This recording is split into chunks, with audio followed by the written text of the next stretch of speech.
নমস্কার বন্ধুরা, উমাস কিচেনে আপনাদের সবাইকে স্বাগত। আজকে আবার একটা নতুন রেসিপি নিয়ে আপনাদের সামনে চলে এসেছি। আজকে একটা রেসিপি আপনাদের সঙ্গে শেয়ার করতে চলেছি। খুবই সিম্পল একটা রেসিপি, সবাই বানায়, আমি আমার মতো করে বানাই। সরপুঁটি মাছ দিয়ে ছোট্ট বেগুন দিয়ে একটা রেসিপি। যারা সরপুঁটি আর বেগুন দিয়ে বানিয়ে থাকেন তারা তো বুঝবেন এটা কত মজার হয়, আর যারা বানান না তারা একবার এই ছোট্ট ছোট্ট বেগুন দিয়ে সরপুঁটি মাছটা বানিয়ে দেখতে পারেন, যে খেতে কত ভালো হয়। গরম ভাতে খেতে খুবই সুস্বাদু লাগে। এটা থাকলে দেখবেন আর কিছুই লাগবে না। তবে বেগুনগুলো যদি ছোট ছোট হয় তাহলে বেশি ভালো হয়। এখানে আমি দুজনের কোয়ান্টিটি হিসাবে সব উপকরণগুলোকে নিয়েছি। দেখুন, আমি বেগুনগুলোকে খুব ভালো করে নুন হলুদ আগে প্রথমে মাখিয়ে নিলাম হাতে, যাতে মাঝখানেও নুন হলুদ ঢুকে যায়। মাঝখানেও একটু হাত দিয়ে মাখিয়ে দেবেন। তারপর মাছটাও নুন হলুদ দিয়ে একটু ম্যারিনেট করে নিলাম। আর বেগুনটা মাঝখান দিয়ে কেটে দেওয়ার কারণে পোকাটা ভালো করে দেখে নিলাম, আর নুন হলুদটাও এর ভেতরে ঢুকে যাবে। এবার মাছ আর বেগুনগুলোকে সাইডে সরিয়ে রাখলাম। তারপর এখানে আমি একটা মশলা রেডি করবো। আমি এখানে কালো সর্ষে আর সাদা সর্ষে সম পরিমাণে নিয়েছি, 1.5 চামচের মতো, আর 1/2 চামচের মতো এখানে আমি পোস্ত নিলাম, আর 4টের মতো কাঁচা লঙ্কা। কালো সর্ষে সাদা সর্ষে মিলিয়ে করলে খুব ভালো লাগে, আর শুধু কালো সর্ষে দিয়ে করলে তেতোও লাগে, ঝাঁঝটা বেশি হয়ে যাবে। দুটো যদি সম পরিমাণে দিয়ে করেন তাহলে বেশি খেতে ভালো লাগবে। একটা পেস্ট বানিয়ে নিলাম। এরপর আমি এখানে দুজনের কোয়ান্টিটি হিসাবে যেহেতু বানাচ্ছি, এতে কিছু বড়ি দিয়ে দিলাম। আমার হাতে গড়া বড়ি, সাইজ দেখেই বুঝতে পারছেন।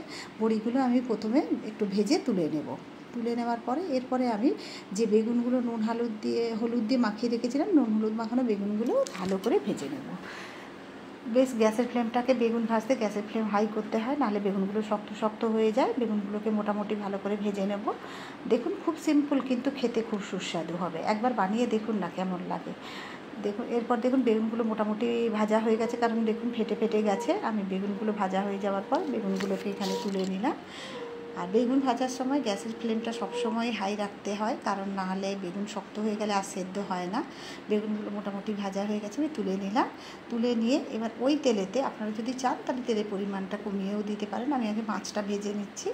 মাছটাকে প্রথমে এই তেলেতেই বেশি, যেহেতু মাছগুলো আমার বড় বড় করে আছে তাই তেলটা একটু বেশি আছে। আপনারা মাছগুলো মাঝখান দিয়ে কেটে নিতেও পারেন, পিস পিস করে নিলেও ভাজতেও সুবিধে হয়, আমি দেখতেও ভালো লাগবে, ওই জন্য আমি এখানে একটু বড় বড় রেখেছি।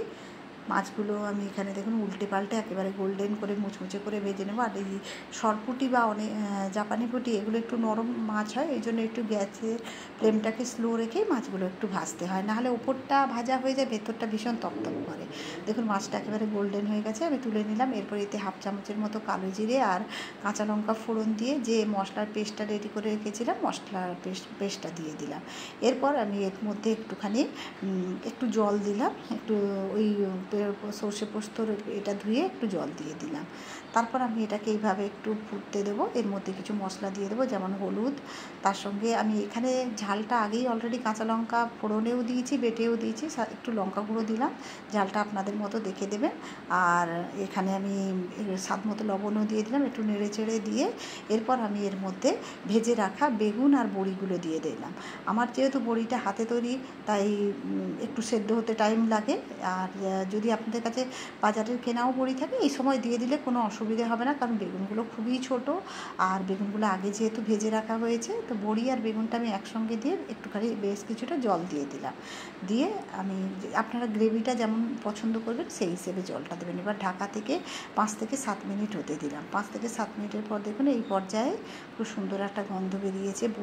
বড়িটাতে আমার মশলা দেওয়া আছে, যার জন্য গন্ধটা আরও ভালো বেরিয়েছে।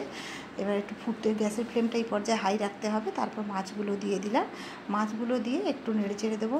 সরপুঁটি বা জাপানি পুঁটিকে খুব বেশি ফোটানোর বা রান্না করার দরকার নেই, কারণ ভীষণ নরম মাছ তো, যার জন্যে এটা খুব তাড়াতাড়ি হয়ে যায়। আর বেশি একে সেদ্ধ করলে খুব তপতপে টাইপের হয়ে যায়, ওই জন্য এটাকে মোটামুটি, এই দেখুন আমি গ্যাসের ফ্লেমটা হাই করে এটাকে দেওয়ার পর 1 থেকে 2 মিনিট এইভাবে ঝোলে ফুটতে দেবো। তারপর আমি এর মধ্যে 1/2 চামচের মতো সর্ষের তেল দিয়ে দিলাম। দিয়ে এটাকে আবার 1 মিনিটের মতো, যাতে সর্ষের তেলের ফ্লেভারটাও এর সঙ্গে মিশে যায়, এইভাবে মিক্স করে নিয়ে এবার দেখুন গ্যাসের ফ্লেমটা অফ করে দিলাম। আপনাদের কেমন লাগলো এই সিম্পল রেসিপিটা? গরম ভাতে খেতে খুবই ভালো লাগবে। চলুন এটাকে সার্ভ করে দিই। যদি ভালো লাগে অবশ্যই কমেন্ট করে জানাবেন, আর পারলে একটা লাইক দিয়ে দেবেন।